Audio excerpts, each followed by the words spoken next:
Here's a conversation happening every day. An executive asks whether the company should adopt AI.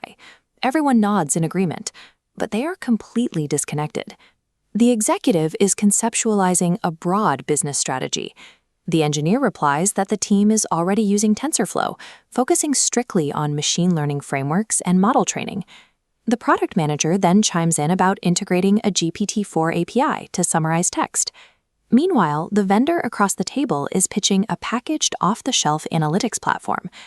Everyone at the table assumes they are talking about the exact same thing. They aren't. When people discuss AI, they are describing a massive, complex architectural building, not a single monolithic room. This diagram shows the 6-layer AI technology stack, a blueprint designed to stop semantic confusion. Without this map, organizations make critical operational errors, like buying physical compute resources when the bottleneck is actually data quality, or blaming an application for failures 3 layers down. Very few practitioners operate as experts across all 6 of these layers simultaneously. You might review a vendor application one day and debate cloud infrastructure costs the next. By placing any system, tool, or component into its correct layer, you gain an indispensable diagnostic tool. You can ask precise questions, locate exact points of friction, and make decisions that hold up under technical scrutiny. The foundation of the stack is Layer 1, infrastructure. This is the physical bedrock of compute, storage, and networking. Training large models requires enormous hardware clusters, thousands of GPUs running in parallel. Inference requires much less compute, but demands constant, reliable availability. Cloud providers abstract these servers away from the end user, but AI products are not ethereal. The physical constraints of the hardware and power grids remain absolute. Your choices at this foundational level dictate the hard ceilings of your entire project. It determines your latency limits, your scale capacity, and your baseline operational costs. When an API goes down under production traffic, or when inference costs unexpectedly spike, the root cause is almost always here. Sitting directly above the hardware is Layer 2, data. This tier encompasses the pipelines required to collect, clean, label, and store raw information. It also includes the feature engineering required to translate that raw data into mathematical formats models can process, alongside the governance systems that control access, lineage, and compliance. A model functions strictly as a mirror to its data. As a system is fed biased, incomplete, or outdated information, it will inherently reproduce those exact flaws in its outputs. Evaluating any system requires intense diligence at this layer. What specific data was it trained on? What exactly was the human labeling methodology? How do we detect data drift over time? A sophisticated neural network cannot compensate for a polluted data pipeline. This dependency makes the data layer the single most common failure point for any AI initiative. Layer 3 is models and algorithms. This is where neural networks process inputs from the data layer below into predictions, classifications, or generative text. There is a distinct operational difference between massive, pre-trained foundation models like GPT-4 or Claude and smaller, task-specific models fine-tuned for a narrow, specialized output. Organizations must choose between utilizing proprietary, black box models accessed via a vendor API or deploying open-weight models that allow full internal inspection and modification. Despite the media focus on massive computing runs, the vast majority of AI practitioners work exclusively in inference, building systems to utilize existing models rather than training new ones from scratch.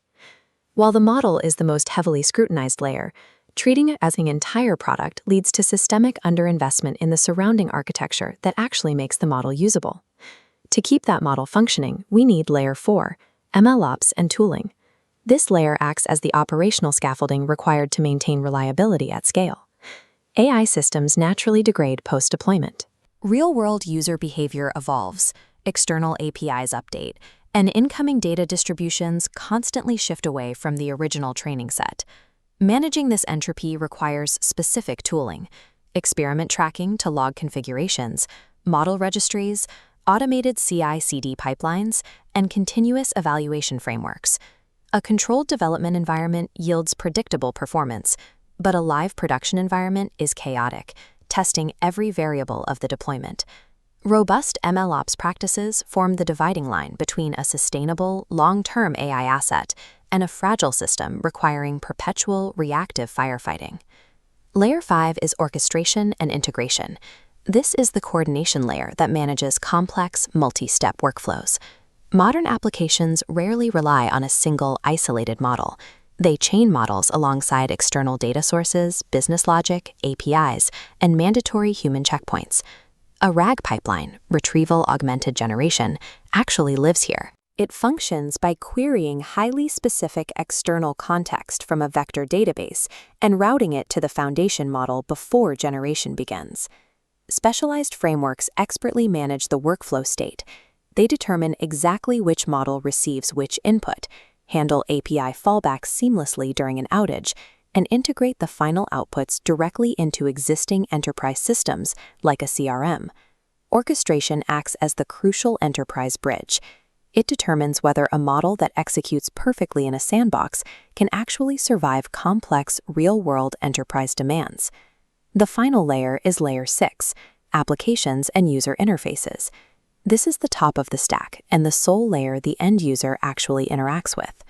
The application's responsibility is to translate human intent into properly formatted model inputs, while simultaneously enforcing safety guardrails before displaying the output.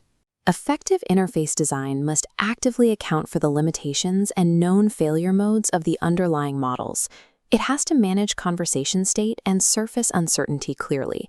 Deploying an AI system without providing users the appropriate context or omitting clear error handling mechanisms guarantees the tool will fail in practice. A technically flawless stack at the bottom 5 layers will yield zero business value if the application layer cannot seamlessly integrate into the user's daily workflow. Let's apply this framework to a practical enterprise failure. A financial compliance chatbot functions perfectly at launch, but 6 months later, it begins delivering outdated policy answers. The immediate instinct across the organization is to blame the model, assuming the neural network has started hallucinating or its reasoning capabilities have degraded. But using the stack, we can trace the system logically. The application interface hasn't changed. The orchestration routing logic is intact. The GPT-4 variant at the model layer is exactly the same as it was at launch. The true root cause resides in Layer 2. A recent document management system upgrade broke the data synchronization pipeline. The model is working perfectly. It is just accurately summarizing an outdated vector database. Diagnosing an issue by layer rather than reacting to the symptom removes the guesswork. It directs engineering resources immediately to the actual point of failure. The stack is also an audit tool. When a vendor pitches an AI-powered product, you can X-ray their technology to see where it actually sits. Many are simply a thin Layer 6 user interface placed over a third-party API. You can now ask specific diligence questions. Where exactly is inference happening? Do they use your customer data for fine-tuning? What monitoring protocols exist at their MLOps layer? For internal governance, the stack dictates that you assign distinct human ownership to specific layers. Data and MLOps layers that lack clear owners degrade silently over time. Returning to the table, the cross-functional team finally has a shared vocabulary. They can align their focus and bridge expertise without talking past one another. The AI technology stack is an accountability map. It turns vague ambitions into precise, actionable decisions that teams can build upon together.